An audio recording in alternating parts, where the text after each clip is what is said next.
Innal hamdalillah nahmaduhu wa nasta'inuhu wa nastaghfiruh wa na'udzu billahi min shururi anfusina wa min sayyiati a'malina man yahdihillahu fala mudilla lahu wa man yudlil fala hadiya lahu asyhadu an la ilaha illallah wahdahu la syarika lah wa asyhadu anna Muhammadan abduhu wa rasuluh. Qala Allah Ta'ala fi kitabihil karim, ya ayyuhalladzina amanu taqullaha haqqa tuqatih wa la tamutunna illa wa antum muslimun, amma ba'd. Kita lanjutkan mukhtasar Sahih Muslimnya. Kita masuk hadis yang ke-14. Wan Mahmud bin Ar-Rabi' an Itban bin Malik qal qadimtul Madinah falaqitu Itban faqultu hadithun balaghani anka qal asabani fi bu'di ba'd asy-syai'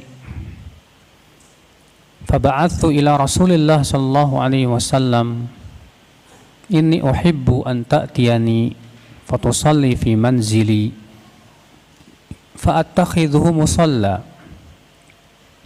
Qal fa'atani an-nabiy sallallahu alaihi wasallam wa man syaa Allahu min ashabihi fadakhala wa huwa yusalli fi manzili wa yatahaddathuna bainahum thumma asnadu 'udhma dhalika wa kubrahu ila Malik ibn Dukhshum. Qal waddu law annahu da'a alayhi fahalak wa waddu annahu asabahu syarr. Faqadha Rasulullah sallallahu alaihi wasallam as-salah wa qala alaysa yashhadu an la ilaha illallah wa anni rasulullah? Qalu innahu yaqulu dhalik wa ma huwa fi qalbi. Qala la yashhadu ahadun an la ilaha illallah wa anni rasulullah fayadkhulan nar aw tut'imah aw taf'amah. Qala Anas fa'ajabani hadzal hadits faqultu libni uktubhu fakatabahu. Dari Mahmud bin Ar-Rabi' dari Itban bin Malik, seorang sahabat Nabi sallallahu alaihi wasallam, ia berkata, aku datang ke kota Madinah, lalu aku menemui Itban bin Malik. Dan Itban bin Malik ini seorang sahabat Nabi yang buta. Iya. Lalu aku berkata, hadis yang telah sampai kepadaku dari engkau, tolong ceritakan kepadaku, tolong sampaikan kepadaku. Kata Itban, asabani fi bu'di ba'd asy-syai'. Aku tertimpa sesuatu dari kejauhanku. Dalam riwayat yang lain bahwa Itban bin Malik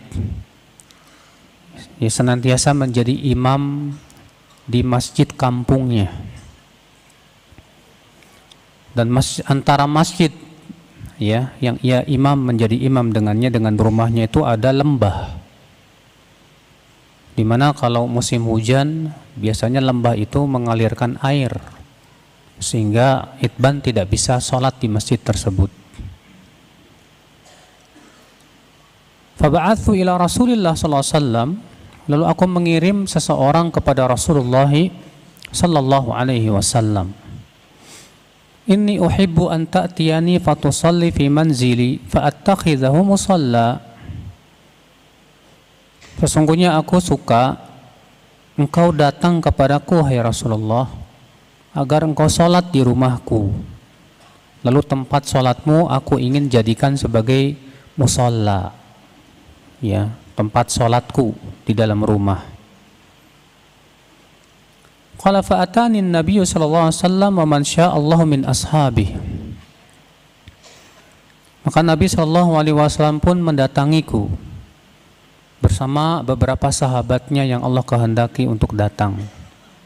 Padahal lalu Nabi pun masuklah ke rumahku. Wa huwa yusalli fi manzili, sementara beliau pun sholatlah di rumahku. Dalam riwayat yang lain Rasulullah bertanya kepada Itban, di mana tempat yang kamu suka aku sholat di situ. Lalu kemudian Itban pun menunjuk ke sebuah tempat. Iya. Lalu Rasulullah pun sholat di situ. Wa yatahaddatsuna bainahum, sementara ya, sahabat-sahabat yang lain, sahabat-sahabat pun ngobrol di antara mereka. Dalam riwayat yang lain, maka Rasulullah kemudian berdirilah sholat. Lalu kemudian sahabat-sahabat Nabi yang ikut bersama Nabi pun bersaf di belakang beliau. Lalu kemudian beliau pun sholat berjamaah bersama para sahabatnya yang bersama Rasulullah SAW pada waktu itu. Lalu kemudian ya rupanya beberapa orang yang mendengar kedatangan Rasulullah SAW ke rumah Itban, mereka pun datanglah ke rumah Itban ya untuk menemui Rasulullah Sallallahu Alaihi Wasallam. Nah, kemudian terjadilah perbincangan di antara mereka, Pak. Dan mereka memperbincangkan orang-orang munafikin. Tsumma asnadu udhma dzalika wa kubrahu ila Malik bin Dukhshum.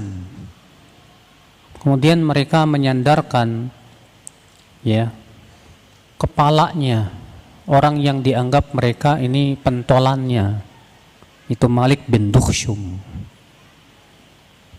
Dalam riwayat yang lain mereka berkata innahu munafiq, itu orang munafik itu. Iya.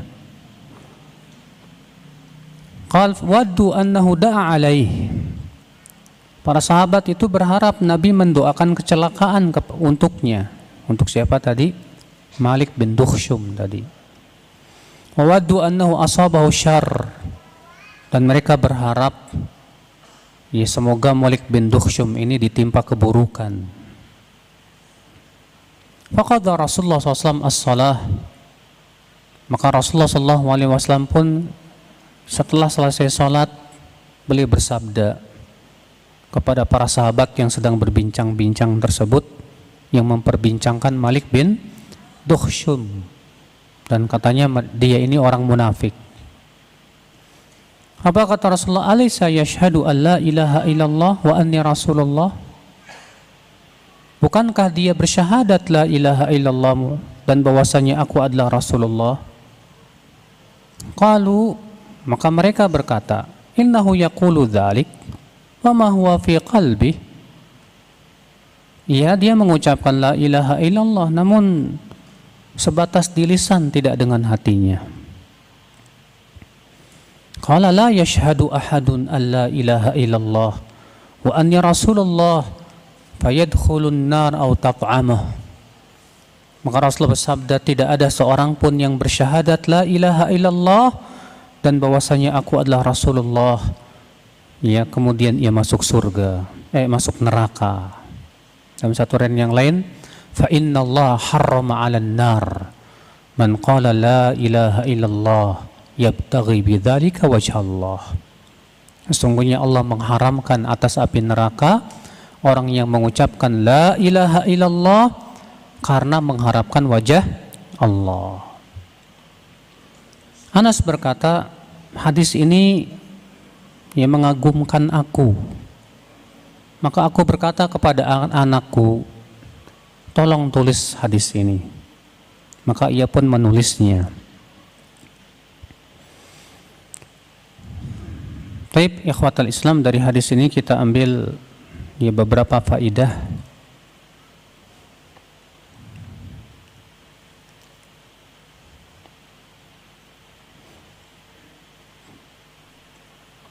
Faidah yang pertama, fadlu kalimatit tauhid, keutamaan kalimat tauhid. Karena Nabi SAW sabda, fa innallaha harrama 'alan nar, karena sesungguhnya Allah mengharamkan atas api neraka. Siapa dia? Man qala la ilaha illallah, orang yang mengucapkan la ilaha illallah. yabtaghi bidzalika wajh Allah. Dan ia benar-benar mengharapkan wajah Allah ketika ia mengucapkan la ilaha illallah. Lihat, Allah haramkan ia masuk neraka. Iya.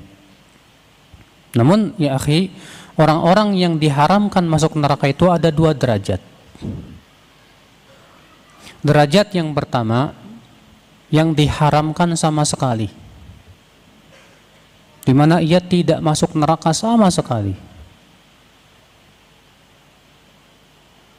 Nah, ini mereka yang tauhidnya sempurna, Pak.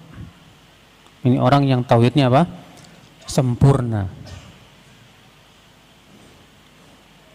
Derajat yang kedua, itu diharamkan atas neraka untuk selama-lamanya. Namun dia di neraka diharamkan atas neraka untuk sementara waktu. Dalam artian ia tetap dibakar dalam api neraka, namun tidak kekal dalam api neraka. Iya. Siapa dia? Yaitu orang yang tauhidnya kurang, di mana ia melakukan dosa-dosa besar dan ia mati di atas dosa-dosa besar tersebut, sehingga akhirnya dia harus masuk api neraka terlebih dahulu. Setelah kemudian dosanya habis, baru kemudian Allah angkat dia dan dimasukkan ke dalam surga. Iya. Sebagaimana ditunjukkan dalam hadis yang lain, Rasulullah SAW bersabda, yakhruju minan nar man qala la ilaha illallah wa fi qalbihi mithqala dzarratin min iman atau min khair. Pasti keluar dari api neraka orang yang mengucapkan la ilaha illallah, sementara di hatinya ada sebesar biji sawi dari keimanan.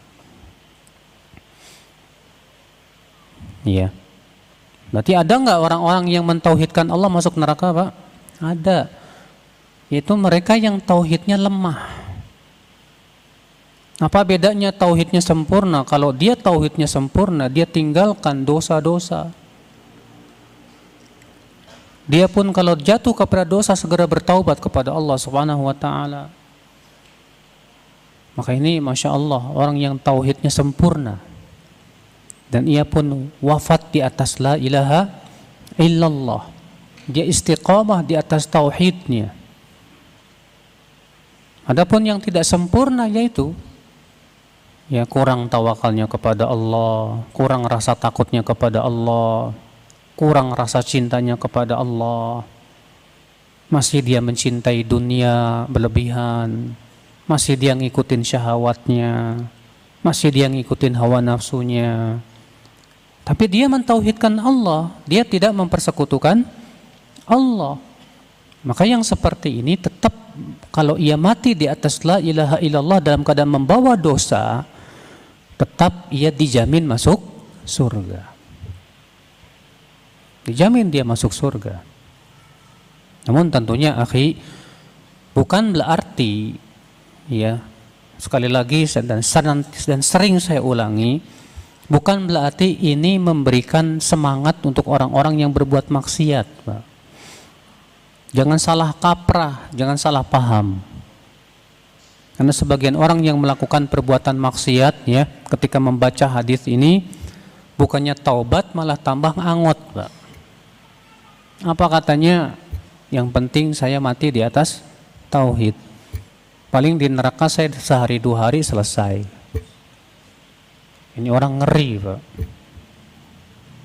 Kita katakan, emang ente sudah dijamin masuk surga? Siapa yang menjamin ente ketika ente berbuat maksiat terus menerus? Siapa yang menjamin kamu untuk wafat di atas la ilaha illallah? Banyak orang yang ngeyel di atas maksiat, akhirnya ia malah mati di atas kekafiran. Bukankah Allah Subhanahu wa taala mengancam orang yang seperti itu? Allah berfirman dalam surat An-Nur, "Falyahdharil ladzina yukhalifuna an amrih an tusibahum fitnah aw yusibahum adzabun alim." Hendaklah waspada orang-orang yang menyelisih perintah Rasulullah untuk ditimpa fitnah atau ditimpa adab yang pedih. Kata Imam Ahmad, tahukah kamu apa yang dimaksud dengan fitnah dalam ayat ini? Itu kesyirikan atau kekafiran. Iya. Seseorang menyelisihi perintah Rasul, ternyata Allah jadikan ia condong kepada kekafiran. Na'udzubillah, nasallallahu salamatu wal afiyah. Maka hati-hati akhal Islam. Jadi hadis ini ya, faedah yang bisa kita petik yang pertama, keutamaan tauhid. Faedah yang kedua, akhi, hadis ini menunjukkan bahwa di antara syarat la ilaha illallah yaitu ikhlas, al-munafil lisyirk.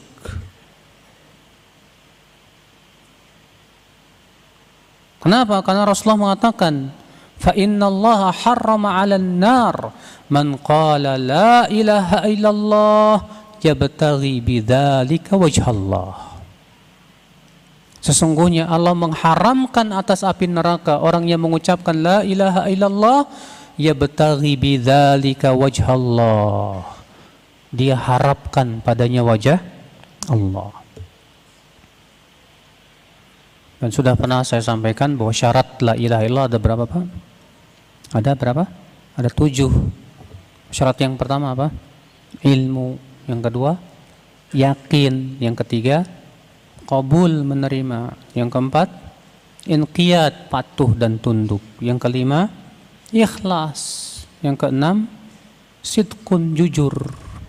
Dan yang ketujuh, mahabbah, cinta. Nah, ini 7 syarat la ilaha illallah. Faedah yang ketiga, ya akal Islam, yang bisa kita petik dari hadis ini,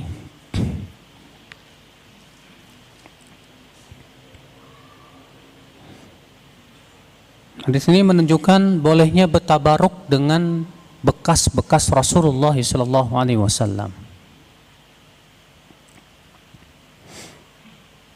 Kenapa? Karena Itban bin Malik minta agar Rasulullah SAW sholat di rumahnya, Pak. Kemudian bekas sholatnya Rasulullah dipakai oleh Itban untuk tempat sholat dalam rangka tabaruk dengan Rasulullah SAW. Makanya para sahabat sepeninggal Rasulullah pun juga bertabaruk ya dengan pakaiannya Rasulullah.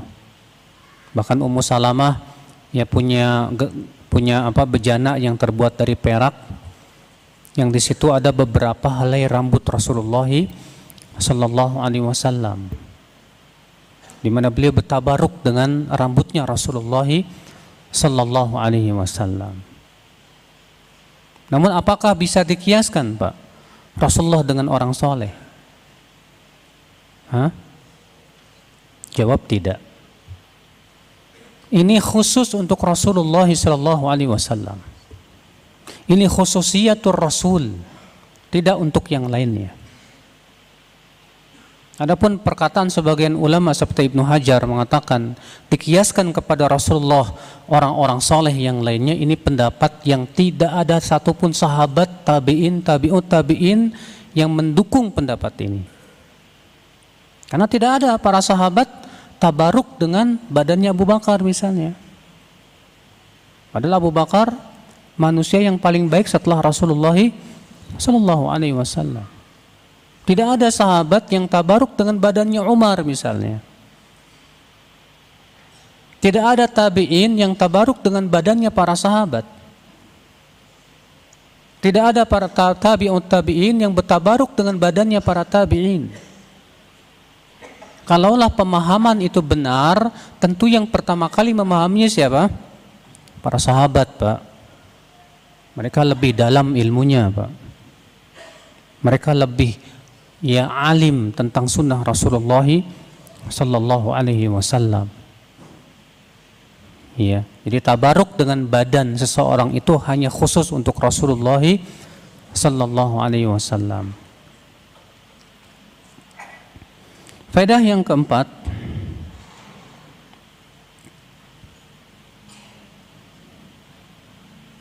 hadis ini menunjukkan akal Islam bolehnya membicarakan seseorang,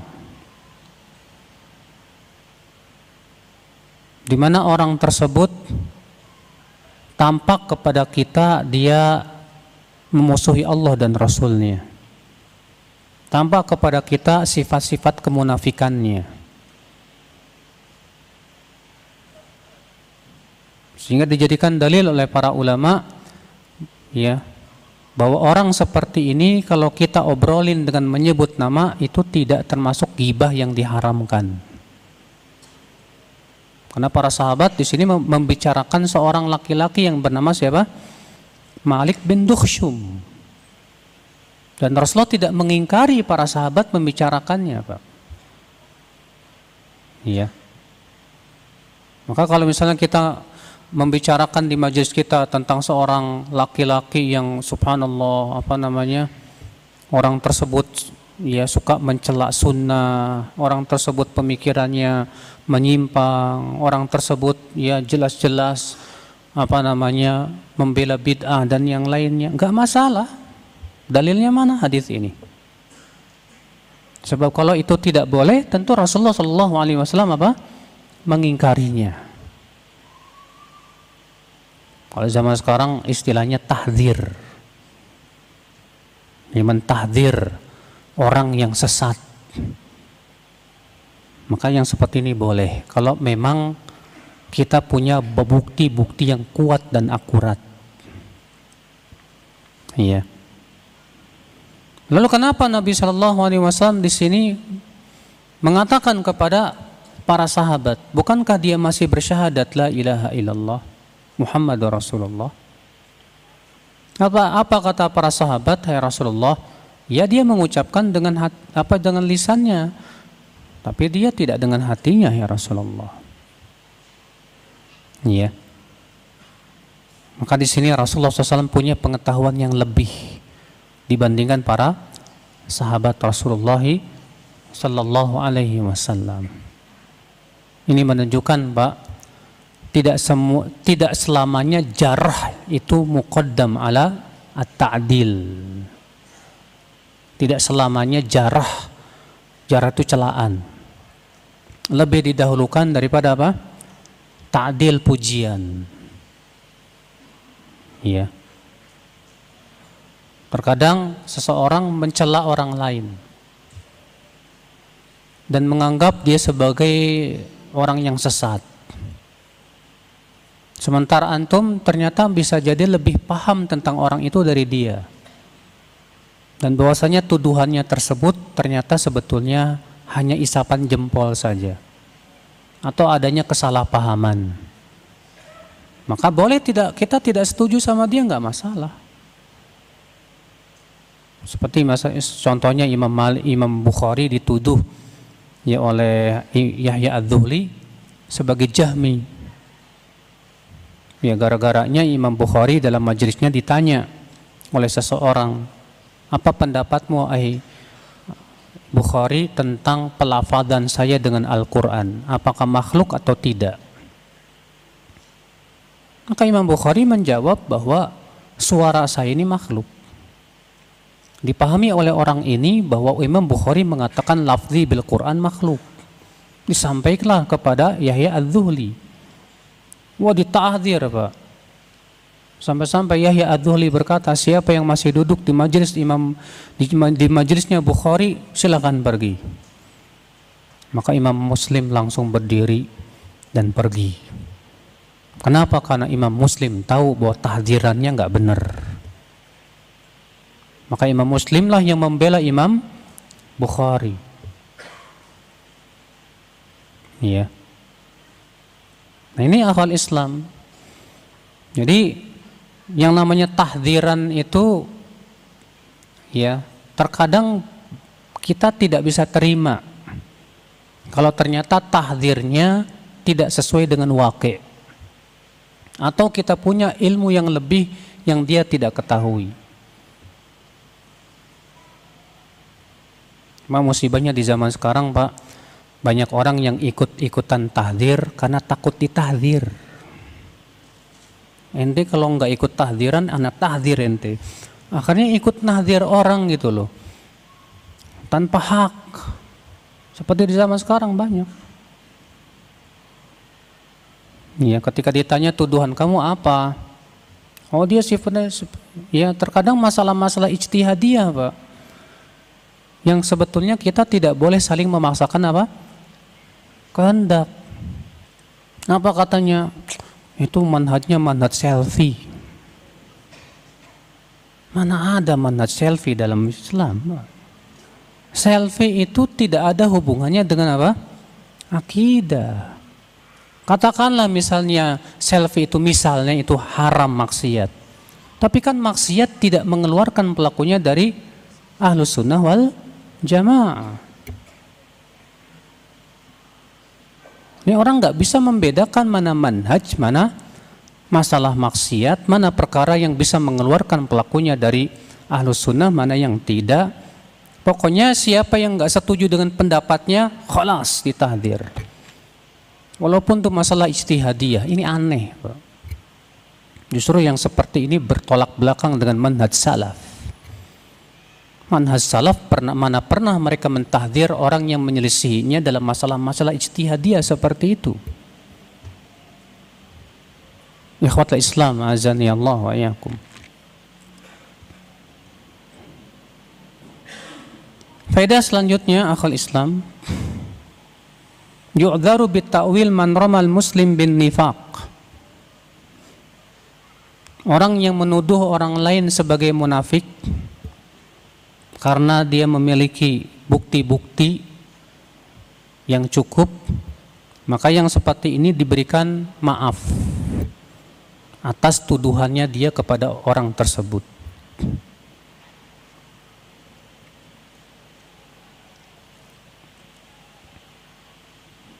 Faedah selanjutnya, akal Islam, yang bisa kita petik dari hadis ini. Hadis ini menunjukkan sebuah kaidah, yaitu ijra'u ahkamil muslimin ala dhahir. Bahwasanya kita menghukumi seseorang itu sebatas lahiriahnya. Artinya yang dia tampakkan kepada kita, itulah yang kita hukumi. Adapun apa yang ada di hatinya kita tidak tahu. Wallahu a'lam. Maka siapa yang menampakkan kebaikan kepada kita, kita hukumnya sebagai orang baik. Dan siapa yang menampakkan keburukan kepada kita, ya kita hukumi sebagaimana ia tampakkan kepada kita. Karena untuk menghukumi apa yang ada di hatinya sulit. Itu di luar kemampuan kita, saudaraku sekalian.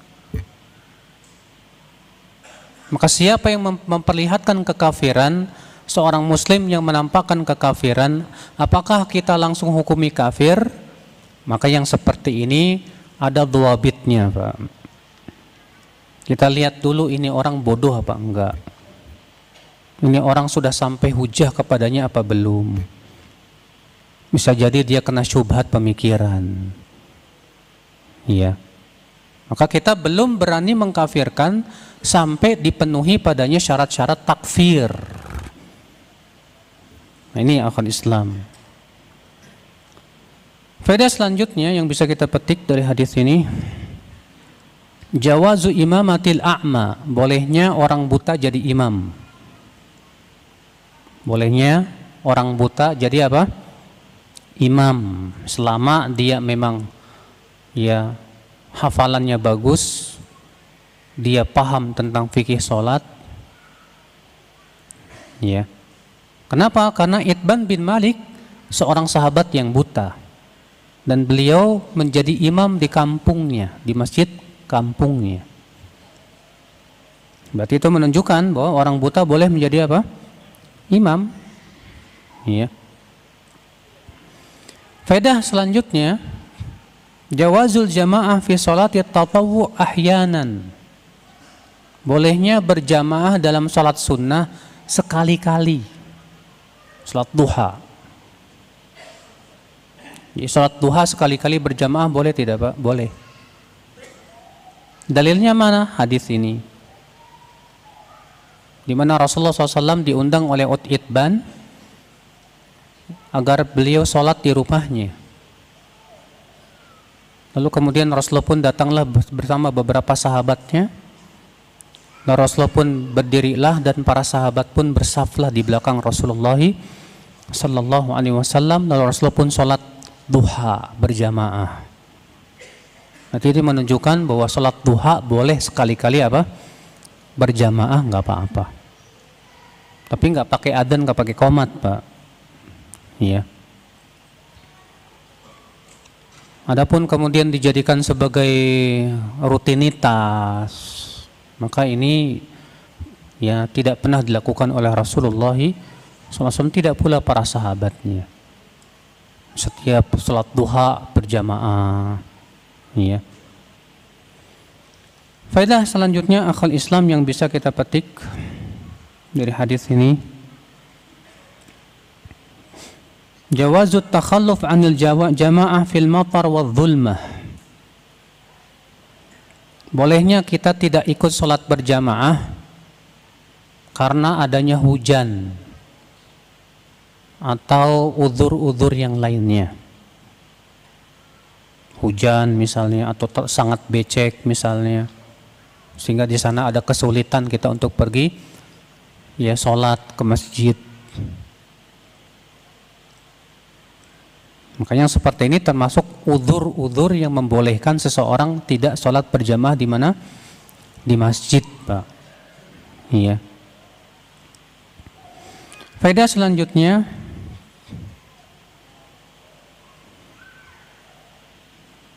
ittikhadhu mawdhi'in muayyan lis-shalah. Bolehnya mengambil tempat tertentu di rumah untuk dijadikan tempat sholat. Bahkan sebagian ulama mengatakan itu disunnahkan.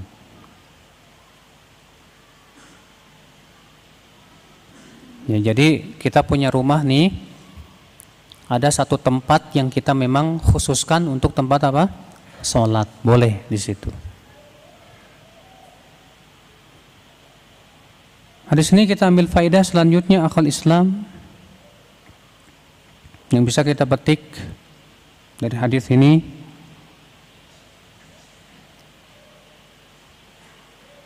Masyru'iyatur rihlah fi talabil ilm.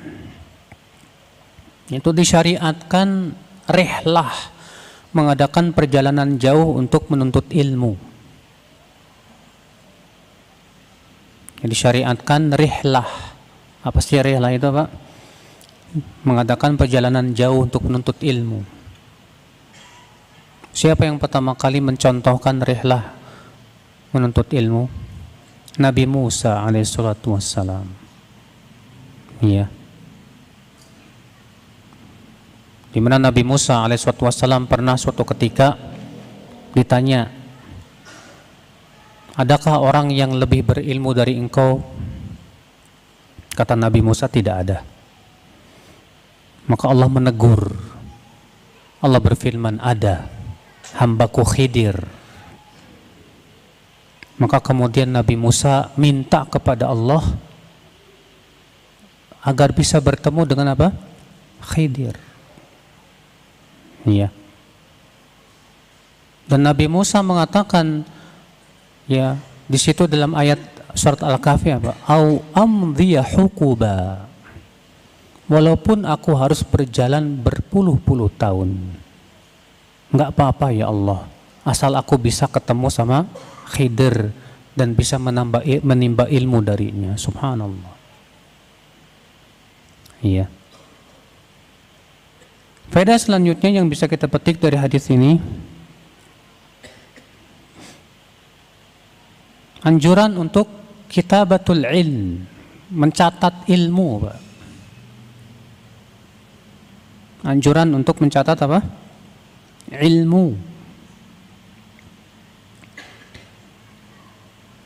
Karena Anas merasa kagum dengan hadis ini, Pak. Lalu Anas berkata kepada anaknya, tolong catat ini hadis. Dicatatlah oleh oleh anaknya Anas bin Malik. Dan mencatat, Pak, penting sekali, Pak. Para ulama mengatakan qayyidul ilma bil kitabah. Ikatlah ilmu itu dengan mencatat. Ya. Cuman sayang kebanyakan antum kayak Imam Bukhari, Pak. Datang nggak pakai catatan, cuma dengerin aja. Saya katakan kalau antum hafalannya kayak Imam Bukhari nggak masalah. Kalau Imam Bukhari sekali dengar langsung hafal. Nah ini kita terkadang masuk telinga kanan, keluar telinga kanan, Pak. Mending keluar telinga kiri, masih ada yang nyantel dikit-dikit. Makanya anak anjurkan sama antum ya, itu catat ilmu itu. Kalau datang ke majelis taklim bawa catatan, Pak. Insya Allah nggak susah antum beli pulpen, beli buku, antum catat baik-baik faidah-faidah yang disampaikan. Sampai rumah antum baca lagi murojaah. Kan itu Masya Allah manfaat besar ya akhul Islam. Ya. Di sini kita ambil faidah selanjutnya bahwa penulisan hadis itu sudah ada semenjak zaman sahabat. Dan ini bantahan orang yang mengatakan bahwa katanya hadis baru ditulis 200 tahun setelah Rasulullah SAW wafat, Pak. Ini yang mengatakan ini orang orientalis. Lalu kemudian dibio oleh orang-orang liberal di zaman ini untuk meragu-ragukan umat Islam terhadap hadis. Katanya hadis itu baru dicatat 200 tahun setelah 200 tahun setelah Rasulullah wafat katanya. Kita katakan di zaman Rasulullah para sahabat sudah mencatat. Siapa sahabat yang terkenal mencatat? Yang pertama Abdullah bin Amr bin Al-As. Imam At-Tabrani meriwayatkan dalam Mu'jamnya bahwa Abdullah bin Amr bin Al-As berkata, "Kuntu aktubu kullama sami'tu min Rasulillah sallallahu alaihi wasallam." Dahulu aku mencatat semua yang aku dengar dari Rasulullah sallallahu alaihi wasallam. Fajajarani ba'du ashabi Rasulillah sallallahu alaihi wasallam wa qalu, "Kaifa taktub kullama sami'tu min Rasulillah wa huwa bashar yatakallam fil ghadab war ridha?" Maka sebagian sahabat ya ada yang menegurku dan berkata, "Bagaimana kamu catat semua yang kamu dengar dari Rasulullah? Sementara Rasulullah kan manusia biasa. Beliau kan bicara dalam keadaan ridha maupun marah." Fa amsaktu anil kitabah, maka aku pun tidak mencatat lagi.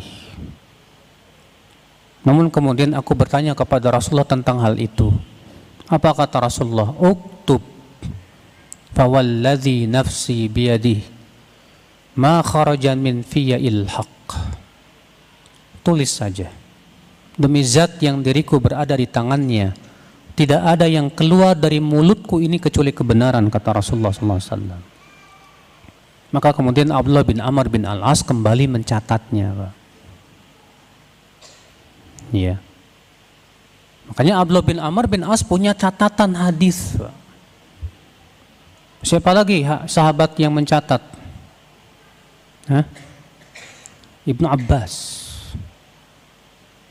Al-Khatib Al-Baghdadi dalam kitab beliau yang sangat Masya Allah, yang namanya Taqyidul Ilm. Al-Khatib Al-Baghdadi punya buku namanya Taqyidul Ilm, yaitu mengikat ilmu dengan catatan. Beliau membawakan asar yang banyak dari para sahabat, di antaranya Ibnu Abbas. Beliau itu rajin mencatat hadis, Pak. Beliau datangi para sahabat yang besar, bertanya tentang hadis-hadis Rasulullah sallallahu alaihi wasallam, dicatat baik-baik sama Ibnu Abbas. Makanya kan kalau antum melihat baca ya, Ibnu Abbas sering meriwayatkan hadis-hadis yang beliau tidak mengalaminya. Karena kan di zaman Rasulullah hidup, Ibnu Abbas masih kecil. Tapi Ibnu Abbas sering menceritakan tentang hadis-hadis yang Ibnu Abbas tidak mengalami. Dari mana Ibnu Abbas mengambil kalau bukan dari para sahabat Rasulullah sallallahu alaihi wasallam? Sampai Ibnu Abbas itu subhanallah Pak, setiap sahabat didatangi oleh Ibnu Abbas. Sampai disebutkan bahwa catatan hadis Ibnu Abbas itu sepenuh muatan unta. Saking banyaknya, Masya Allah. Siapa di antara lagi sahabat yang mencatat hadis? Ali bin Abi Thalib radhiyallahu an. Beliau punya sahifah. Imam Bukhari meriwayatkan bahwa Ali bin Abi Thalib ditanya, apakah benar Rasulullah SAW mengkhususkan engkau dengan sesuatu? Karena kan muncul keyakinan Rafidhah saat itu yang mengatakan katanya Ali bin Abi Thalib dikhususkan dan diistimewakan oleh Rasulullah sallallahu alaihi wasallam. Apa kata Ali bin Abi Thalib? La, tidak. Kecuali pemahaman yang diberikan oleh Allah kepadaku dan apa yang ada dalam lembaran ini. Apa yang ada dalam lembaran itu rupanya Ali bin Abi Thalib mencatat hadis tentang diyatul aqilah dan beberapa hadis yang lainnya. Itu menunjukkan bahwa para sahabat sudah mencatat hadis di zaman siapa? Rasulullah sallallahu alaihi wasallam. Maka batil pendapat yang mengatakan bahwa hadis baru dicatat 200 tahun setelah Rasulullah SAW apa? Wafat. Ya akhal Islam, azani Allah wa iyyakum. Hadis ini kita ambil faidah selanjutnya.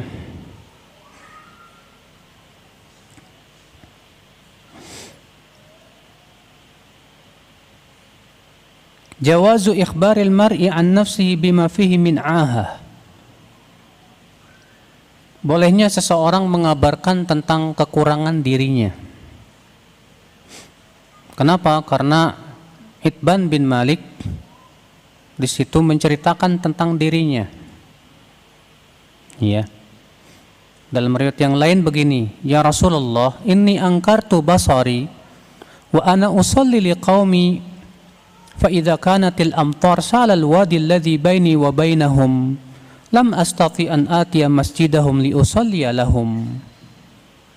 Wahai Rasulullah, mataku buta dan aku senantiasa menjadi imam untuk kaumku.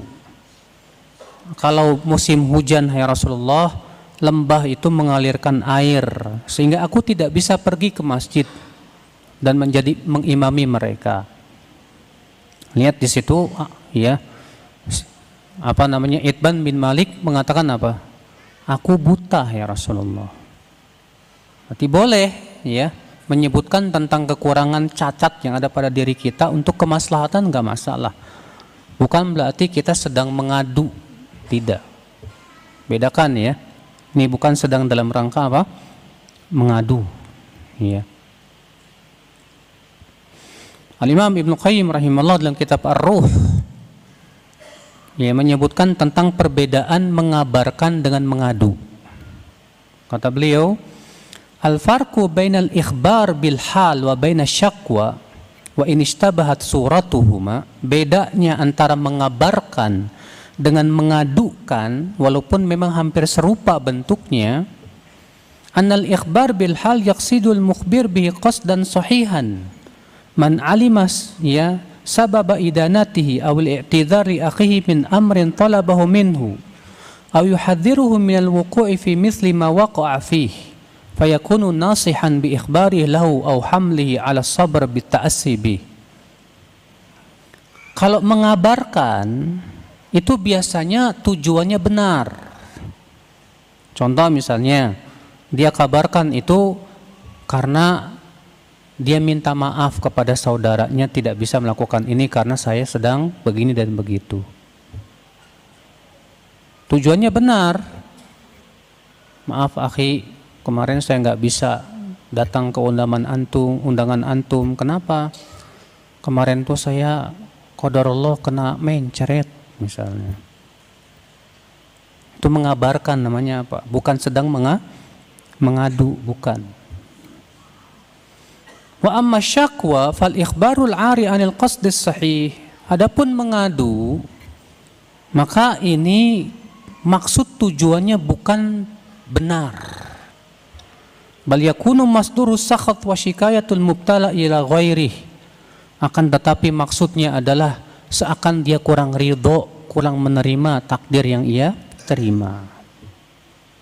Nah, ini baru mengadu namanya, Pak. Ini perbedaan antara apa? Ya, mengadu dengan mengabarkan. Jadi beda. Iya. Sudah masuk Isya belum? Hah? Baik, kalau sudah masuk Isya kita sampai di sini. Wabillahi taufik. Assalamualaikum warahmatullahi wabarakatuh.